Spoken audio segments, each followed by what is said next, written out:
I was the quality assurance manager for a ceiling grid factory outside of Baltimore, Maryland. Now, early on in my career as QA, I noticed that our quality in the plant was not the best, and our people weren't nearly as involved in the quality assurance process as they could be. As I took a deeper dive into the situation, I looked at the technical drawings that people used for making measurements to make sure the grid was in compliance. And those drawings were extremely complex and very difficult to decipher.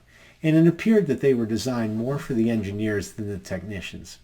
So, being well versed in AutoCAD, computer-aided design, I modified those drawings and simplified them to make them much easier for our technicians to follow and make sure that they were getting things, understanding the true specifications of the grid.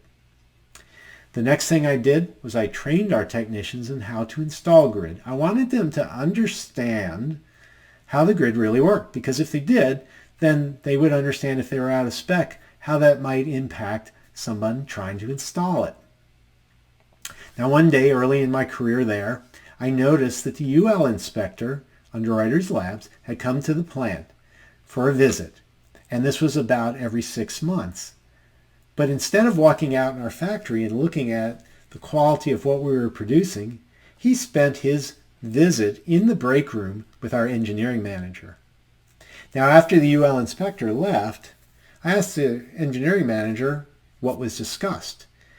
And he said, well, we just had some coffee and talked mostly about fishing.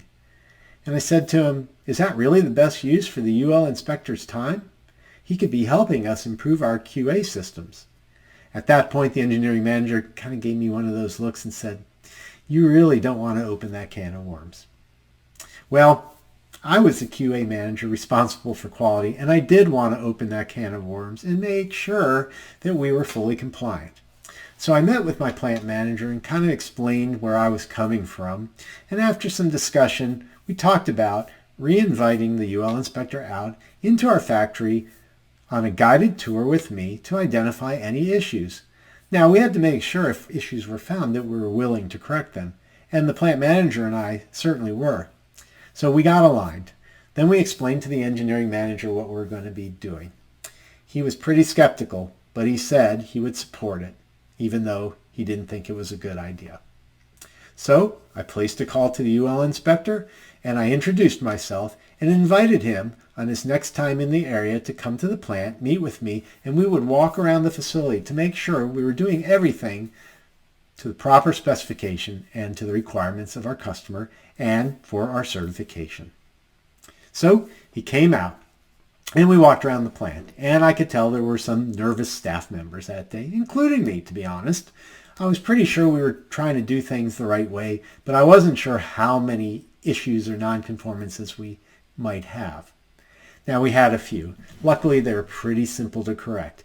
Some were in some of the numbers we were labeling on our boxes, some were the way we did our packaging, and some very minor manufacturing issues. The good news was that we agreed on 6 things that we should correct within the next 3 months, and we were able to do that. And with the help of the UL inspector, we developed a much stronger relationship, and the quality of our product improved greatly to the great benefit of our customer. Even better, having that strong partnership with UL fit right in with our growth strategy, and over the years, we became the #1 player in the ceiling grid market.